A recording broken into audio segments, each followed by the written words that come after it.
Halo semuanya, kita bertemu lagi dalam perkuliahan pemrograman berorientasi objek. Kali ini kita akan membahas tentang konsep dasar dan ruang lingkup dari pemrograman berorientasi objek. Oke, kita masuk ke pembahasannya. Untuk outline belajar kita kali ini, nanti kita akan mulai dari pengertian dari PBU, kemudian kita juga akan membahas mengenai perbedaan dari PBU dan pemrograman prosedural. Nanti untuk perbedaannya akan kita lihat dari sisi pendekatan dan juga dari sisi organisasi kode. Selanjutnya nanti kita akan membahas tentang pengertian kelas pada PBU. Nah, ini adalah konsep-konsep dasar yang semestinya dipahami oleh teman-teman sekalian. Kemudian berikutnya nanti kita masuk ke pengertian objek pada PBU ya. Dan antara objek dan kelas ini nanti ada konsep yang menghubungkannya dan nanti yang kita sebut sebagai instansiasi. Selanjutnya nanti kita akan membahas tentang hubungan antara kelas dan objek ya. Inilah yang nanti kita sebut sebagai instansiasi.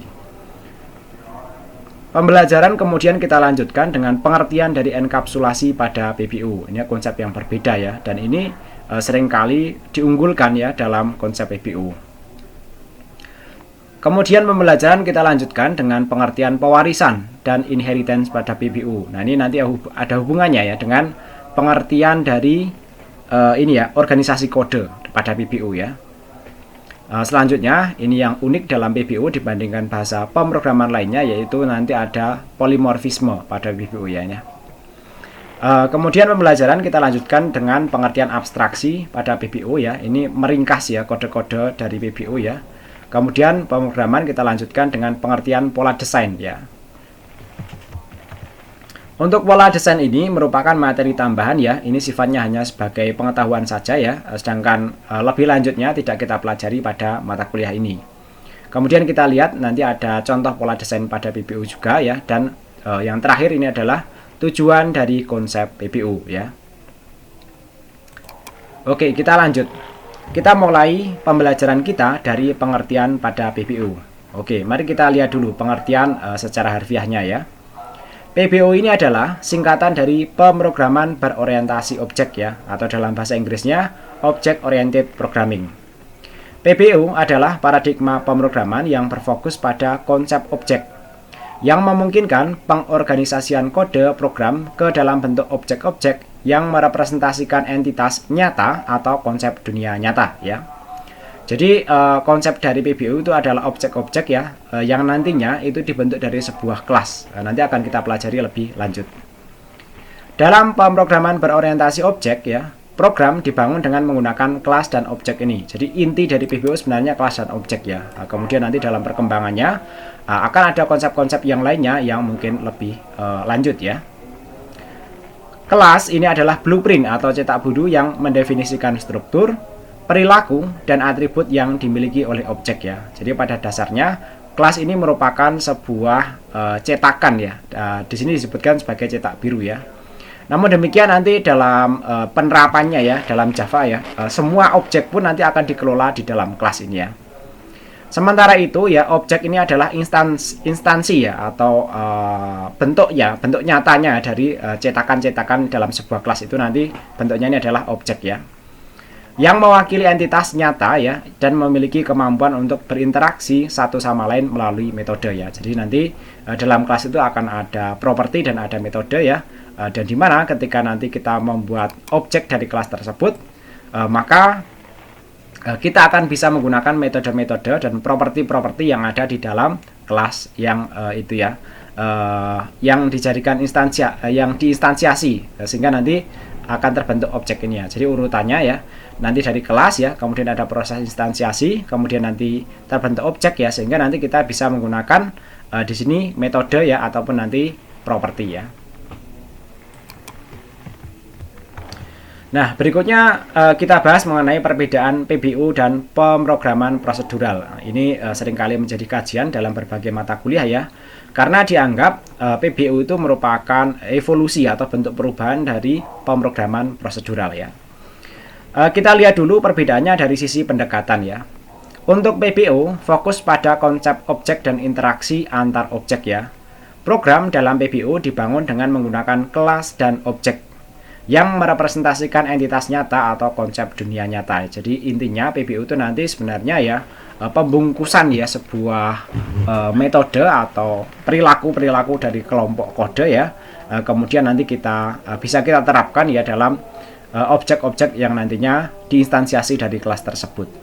Sedangkan prosedural ya nanti fokusnya pada algoritma dan prosedur saja. Jadi diharapkan ya seperti yang saya sampaikan dalam video awal pembelajaran ini ya, bahwa sebaiknya ya teman-teman sebelum belajar PBU ini sudah mempelajari algoritma ya, termasuk nanti fungsi dan prosedur ya. Nah, program dalam pemrograman prosedural ya terdiri dari sejumlah prosedur ya atau fungsi ya untuk mengambil masukan ya. Kemudian melakukan operasi pada data dan menghasilkan keluaran. Saya yakin teman-teman ketika belajar algoritma sudah mempelajari hal-hal seperti ini ya. Mengambil inputan atau masukan, kemudian melakukan operasi pada data dan menghasilkan keluaran atau output ya. Nah, kemudian perbedaan PBU pada pemrograman prosedural ya dari sisi organisasi kode. PBU, kode program diorganisasi dalam bentuk kelas dan objek, dan nanti termasuk nanti ada hierarkinya ya, yang memungkinkan enkapsulasi data dan metode terkait dalam satu unit tunggal. Nah, ini nanti akan membantu dalam pemodelan data yang lebih kompleks dan struktur yang lebih terstruktur ya. Termasuk nanti strukturnya akan berbentuk hierarki. Nanti ada kelas induk, kemudian kelas anak, kemudian anaknya lagi dan seterusnya. Itu nanti memungkinkan dalam pemrograman berorientasi objek. Selanjutnya perbedaannya dengan pemrograman prosedural ya. Untuk pemrograman prosedural ya, kode program diorganisasi dalam sejumlah prosedur atau fungsi yang berorganisasi pada data yang ada secara terpisah ya. Jadi kalau prosedural itu nanti urut-urutannya sifatnya seperti itu, fokusnya ke situ ya. Jadi ya memang sebenarnya juga terstruktur ya, tapi dia hanya memfokuskan struktur yang sifatnya urutan. Sedangkan PBU nanti bisa membuat ya kode program yang hierarkis ya, yang istilahnya jelas nanti induknya dan nanti jelas mana anaknya. Dan itu sebenarnya kalau dalam PBU tidak harus urut ya kodenya ya, karena nanti misalnya ya diletakkan dalam kode program yang berbeda ya, selama itu ditetapkan sebagai induk, maka dia akan bisa dipanggil oleh kelas-kelas anaknya ya. Nah, sedangkan data pada pemrograman prosedural ini ya nanti biasanya bersifat global ya dan dapat diakses oleh berbagai fungsi ya. Nanti memang agak berbeda ya, apalagi ketika kita nanti membahas tentang enkapsulasi pada PBU ya. Selanjutnya kita bahas mengenai pengertian kelas pada PBU. Nah, tadi kita sudah banyak membahas ya, banyak menyinggung soal kelas itu apa ya. Kemudian mari kita pelajari mengenai definisi dari kelas itu sendiri. Kelas adalah struktur data yang mendefinisikan atribut dan perilaku atau metode dari suatu objek ya. Jadi teman-teman kalau mendengar istilah ini jangan kaget dulu ya. Atribut itu apa, kemudian perilaku itu apa ya. Ini persamaannya dengan pemrograman prosedural, atribut nanti prakteknya ini ya semacam variabel gitu ya. Tapi nanti akan dibungkus dalam sebuah kelas. Sedangkan perilaku atau metode ini ya mirip dengan fungsi dan prosedur. Tapi nanti dalam PBU nanti semuanya akan disebut sebagai metode. Entah nanti metode yang memiliki nilai kembalian ya seperti sebuah fungsi, ataupun tidak memiliki nilai kembalian seperti sebuah prosedur. Nah, ini nanti akan berfungsi sebagai blueprint atau cetak biru yang digunakan dalam membuat objek ya. Jadi nanti metode dan atribut yang dibungkus dalam kelas itu akan menjadi cetakan ketika nanti kita menginstansiasinya dan membentuk sebuah objek ya. Sehingga itu metode-metodenya dan atribut-atributnya bisa digunakan dalam objek yang menginstansiasinya ya. Kelas ini nanti memungkinkan kita untuk membuat banyak objek ya dengan properti dan perilaku yang sama. Nah, ini kata kunci penting ya. Jadi dalam satu kelas yang sama ya, nanti kita bisa menurunkannya. Dalam konteks ini adalah menginstansiasinya atau membentuk banyak objek ya dari satu kelas yang sama. Sehingga kalau tadi di awal bahwa kelas ini digambarkan sebagai sebuah cetakan atau cetak biru itu sangat relevan karena satu kelas yang sama nanti bisa diinstansiasi menjadi banyak objek yang memiliki istilahnya mungkin teman-teman bahasa yang lebih gampang memiliki kopiannya tersendiri ya. Jadi nanti setiap objek yang dibentuk dari satu kelas yang sama ya itu akan sama-sama memiliki perilaku dan atribut yang bisa dipanggil dan bisa digunakan dalam objek-objek tersebut ya. Oke, kita lanjut mengenai kelas seperti itu. Jika nanti teman-teman ada pertanyaan lebih lanjut, bisa disampaikan melalui kolom komentar. Selanjutnya kita lihat pengertian dari objek pada PBU. Nah, objek ini tadi juga sudah banyak disinggung ya, tapi mari kita pahami lebih dalam mengenai apa itu objek pada PBU ya. Karena PBU sendiri, O-nya sendiri ini adalah singkatan dari objek ya. Nah, objek dalam PBU ini adalah entitas atau keberadaan suatu blok kode ya dalam dunia nyata atau konsep abstrak ya, yang memiliki atribut semacam variabel lah, kemudian perilaku. Nanti prakteknya ini adalah metode yang terkait ya. Objek ini nanti mencerminkan instansiasi dari suatu kelas dan mewakili entitas tertentu dalam program ya. Jadi nanti ketika kelas memiliki metode dan memiliki atribut ya, maka metode-metode dan atribut-atribut tersebut ya dapat digunakan di objek-objek yang dibentuk dari kelas tersebut ya. Jadi nanti objek itu nanti misalnya ya ada kelas itu ya, kelas hitung ya. Nah, kemudian kita membuat objek hitung segitiga, maka nanti ketika kelas itu ya, kelas hitung tadi ya memiliki metode hitung segitiga, maka nanti bisa digunakan ya metode tersebut pada objek yang dibuatnya ya. Oke, nanti akan kita pelajari lebih lanjut teman-teman, jangan khawatir ya. Dan nanti ketika teman-teman sudah praktek, insya Allah akan menjadi lebih paham ya. Nah, selanjutnya adalah pengertian instansiasi ya. Jadi antara kelas, instansiasi, dan objek ini memang saling terkait ya. Instansiasi ini adalah proses menciptakan objek nyata dari suatu kelas ya. Jadi tadi sebenarnya sudah banyak disinggung ya, tapi ini kita perjelas saja pemaknaannya dan pemahamannya ya. Ketika kita membuat objek ya, kita mengalokasikan memori untuk menyimpan atribut dan metode yang didefinisikan dalam kelas ya. Jadi ketika kita membuat objek ya, kalau tadi saya istilahkan dengan kita mengcopy ya. Jadi nanti perilaku dari objek ini berdiri sendiri ya, tidak melulu tergantung dari kelas ya, atau tergantung dengan terkait ya dengan objek-objek lain ya, walaupun itu dibuat dari kelas yang sama ya. Jadi nanti masing-masing objek walaupun dibuat dari kelas yang sama itu nanti akan berdiri sendiri-sendiri karena mereka sudah mengkopinya ya. Bahasa saya yang mudah mungkin seperti itu ya. Oke, kita lanjut dulu ya pemahamannya ya. Nah, di sini ada ilustrasi visual yang mungkin akan membantu pemahaman teman-teman sekalian ya. Misalnya kita akan membuat sebuah program ya yang mengelola informasi tentang kucing ya misalnya ya. Nah, untuk mengelola informasi tentang kucing ya, dimana kita tahu sebenarnya kucing itu ada berbagai macam ya. Maka di sini ya kita membuat kelas induk bernama kelas kucing ya. Sehingga nanti ketika kita menginstansiasi ya menjadi kucing itu kan nanti tentu punya nama, kemudian punya punya bentuk ya, kemudian punya warna, kemudian punya perilaku ya. Maka kita bisa menginstansiasinya ya menjadi objek yang berbeda-beda, misalnya menjadi kucing Persia, kucingku, kucing satu, dan kucing misalnya kucing stres begitu ya perilakunya ya. Maka objek-objek tersebut ya masing-masing akan berdiri sendiri-sendiri ya, dimana masing-masing objek akan memiliki nama yang berbeda-beda ya, memiliki perilaku yang berbeda-beda, juga akan memiliki spesifikasi lainnya yang berbeda. Nah, itulah yang nanti disebut sebagai atribut dan metode ya. Dalam konteks ini ya, kalau kita lihat ya, semua kucing akan memiliki nama. Nah, itulah nanti yang dimaksud kita akan menggunakan ini ya atribut yang ada pada kelas kucing ini. Tapi namanya nanti bisa beda-beda. Kemudian semua kucing memiliki perilaku ya, memiliki perilaku ya, tapi perilakunya bisa berbeda-beda di setiap objeknya.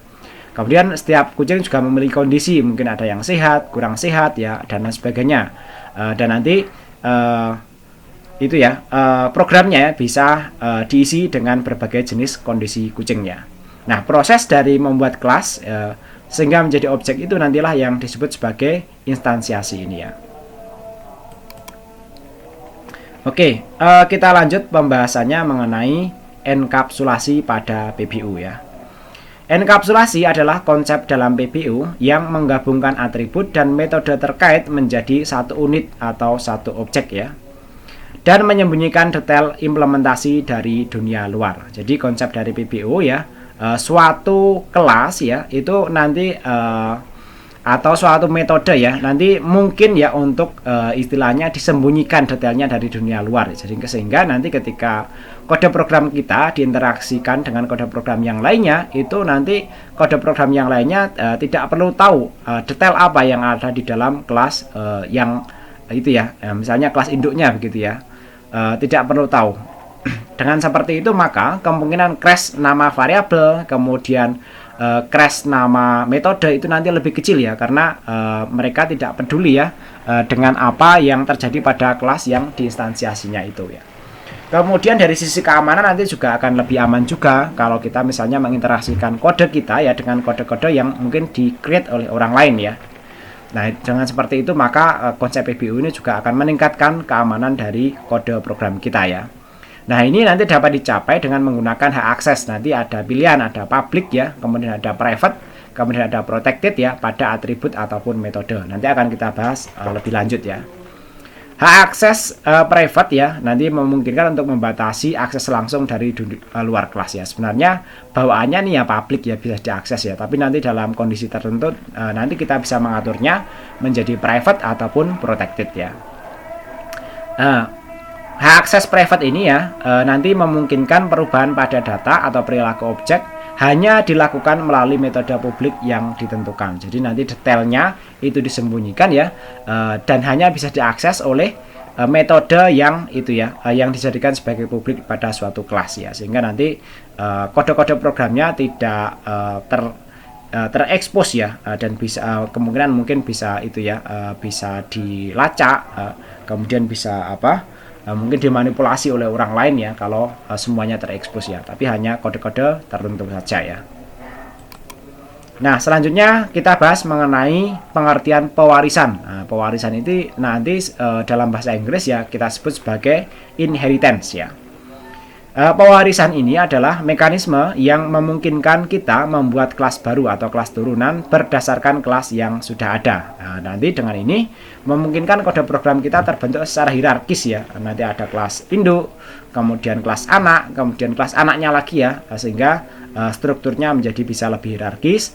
Harapannya juga menjadi lebih tertata dengan baik ya. Nah, ini nanti kelas turunan ya kita sebut sebagai kelas anak ya, kemudian nanti kelas di atasnya kita sebut sebagai kelas induk ataupun superkelas ya. Kelas turunan akan mewarisi atribut dan metode dari kelas induk, dan kita dapat menambahkan atau mengubah perilaku sesuai dengan kebutuhan dari kelas turunannya ya. Pewarisan ini memungkinkan untuk menciptakan hierarki kelas dan memfasilitasi reusability kode. Jadi isu yang diusung oleh PBO ini juga tentang soal reusability kode. Jadi nanti prakteknya ketika kita coding itu kadang seringkali dalam satu blok kode itu memiliki perilaku yang sama pada blok kode yang lainnya. Nah, itu kalau kita tidak menggunakan PBO sebenarnya kita harus mengetikkan ulang kode-kodenya tersebut. Tapi dengan PBU ini harapannya ya, karena nanti ada kelas induk yang mungkin nanti membuat konsep dasar ya dari perilaku blok kodenya itu, sehingga nanti bisa digunakan ulang-ulang ya dalam objek-objek yang dibentuk dari kelas induknya tersebut ya, atau nanti kelas anaknya ya. Nah, selanjutnya mengenai polimorfisme pada PBU ya. Untuk polimorfisme ini adalah konsep di mana objek dari kelas yang berbeda dapat diakses melalui antarmuka yang seragam ya. Jadi nanti memungkinkan ya ini ya suatu objek ya dari kelas ya dapat diakses melalui antarmuka yang seragam ya. Antarmuka di sini teman-teman jangan keliru ya, user interface dan antarmuka dalam PBO nanti konsepnya agak berbeda ya, nanti akan kita pelajari. Nah, ini nanti berarti kita dapat menggunakan metode yang sama untuk objek dari kelas yang berbeda ya. Jadi nanti kita bisa menggunakan metode yang sama ya dari untuk objek dari kelas yang berbeda ya. Asalkan mereka memiliki metode dengan nama dan tipe parameter yang sama. Nah, itulah konsep dari polimorfisme ya. Selanjutnya mengenai abstraksi ya. Abstraksi ini ya nanti prakteknya itu ya seperti itu ya gambaran dasar dari kode program yang akan dikembangkan ya. Abstraksi ini adalah proses mengidentifikasi atribut dan metode yang paling penting untuk suatu objek dan menyembunyikan detail yang tidak relevan. Nah, ini nanti akan membantu memperjelas struktur dan fungsionalitas dari kelas sehingga mempermudah pemahaman dan penggunaan kode ya. Jadi dengan adanya abstraksi ini sejak awal kode itu terkonsep ya, sehingga nanti dalam tahapan-tahapan berikutnya dalam membangun kode program itu nanti akan menjadi harapannya ya menjadi lebih mudah dan lebih itu ya terencana dengan baik ya. Nah, selanjutnya ini adalah materi tambahan ya, yaitu mengenai pengertian pola desain atau desain pattern. Walaupun ini nanti sebenarnya teman-teman kalau belajar PBO lebih lanjut ya, desain pattern ini juga banyak sekali sih diterapkan ya. Nah, pola desain atau desain pattern ini pada pemrograman berorientasi objek adalah solusi umum untuk masalah pemrograman yang sering muncul.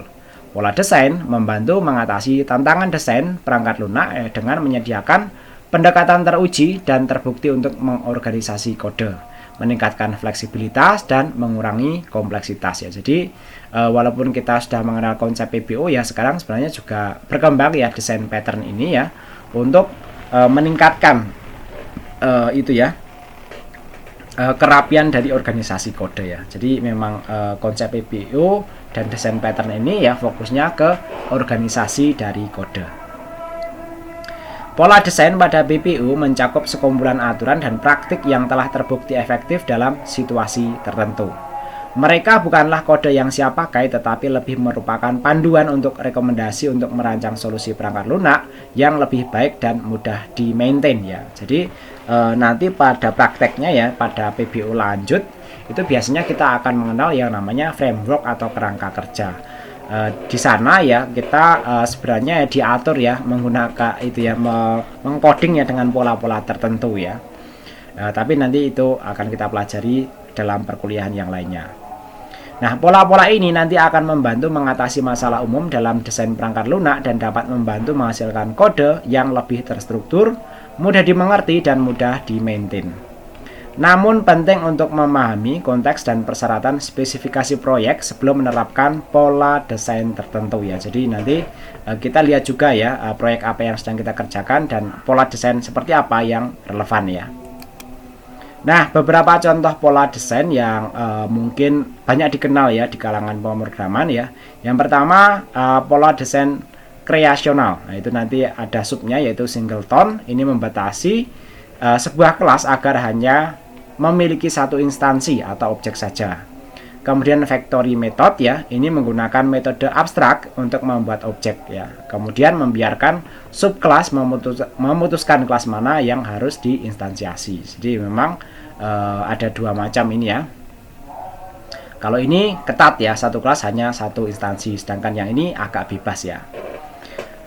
Selanjutnya adalah pola desain struktural. Nanti ada adapter. Untuk adapter itu mengubah antarmuka salah satu kelas ya agar sesuai dengan antarmuka yang diharapkan oleh klien.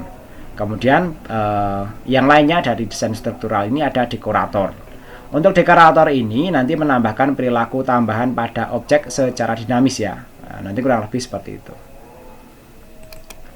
Selanjutnya pola desain behavioral ya, nanti ada observer ya, ini untuk membuat objek-objek yang tergantung pada subjek untuk secara otomatis menerima pembaruan saat subjek baru berubah ya. Kemudian pola desain behavioral yang kedua yaitu strategi ya, yaitu memungkinkan klien untuk memilih implementasi khusus dari algoritma atau tindakan yang ingin mereka gunakan ya.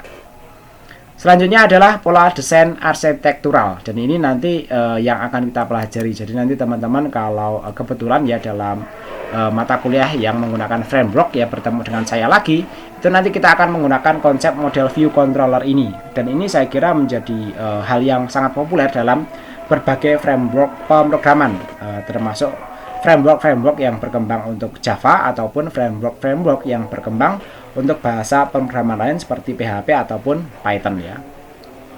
Nah, ini nanti untuk MVC ini nanti akan memisahkan antara representasi data atau model ya, kemudian antar muka pengguna atau view dan logika bisnis atau controller dalam aplikasi ya.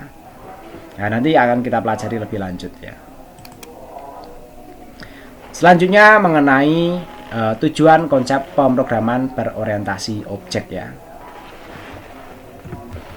Nah, konsep-konsep tadi membentuk dasar pemrograman berorientasi objek dan membantu dalam membangun aplikasi yang lebih terstruktur, mudah dimengerti ya, dan di-maintain ya ketika nanti diakses ulang ya, karena ketika kita nanti coding ya, dan jumlah baris kodenya sudah sangat banyak ya, kita sendiri yang membuat kodenya kadang juga lupa maksud dari baris-baris kode itu. Tapi dengan PBO ini harapannya nanti kita akan mudah mengingat juga dengan melihat struktur kode yang ada. Dan nanti dapat diubah dengan mudah ya. Penggunaan PBO telah menjadi praktek standar dalam pengembangan perangkat lunak modern karena manfaatnya dan dalam modularitas ya. Jadi mayoritas bahasa pemrograman modern itu sudah menerapkan konsep PBO ini. Sekalipun ada yang menerapkan standar ganda, artinya prosedural masih diperbolehkan, kemudian PBO-nya juga bisa diterapkan dalam bahasa-bahasa pemrograman yang modern ya. Kemudian dalam hal ini ya, reusabilitas dan skalabilitas itu nanti juga memungkinkan ya. Jadi nanti kode-kode yang dibuat dalam satu kelas ya mungkin sangat bisa ya dibuat dalam itu ya, diinstansiasi atau diturunkan dalam kelas yang lainnya atau dipakai dalam objek yang berbeda-beda. Itu nanti bisa sekali digunakan di situ. Kemudian dalam hal skalabilitas ya, jadi memungkinkan juga ya, walaupun tadi diturunkan dari kelas yang lainnya, itu misalnya dirubah sedikit ya, kemudian lain sebagainya, itu bisa, sehingga nanti bisa scalable, bisa diperluas lagi kode-kode programnya ya. Baik, kurang lebih seperti itu yang kita bahas kali ini ya. Jika teman-teman ada yang belum paham, ada pertanyaan ataupun ada tambahan, silahkan disampaikan melalui kolom komentar. Terima kasih, selamat belajar ya, dan sampai ketemu lagi pada video pembelajaran yang lainnya.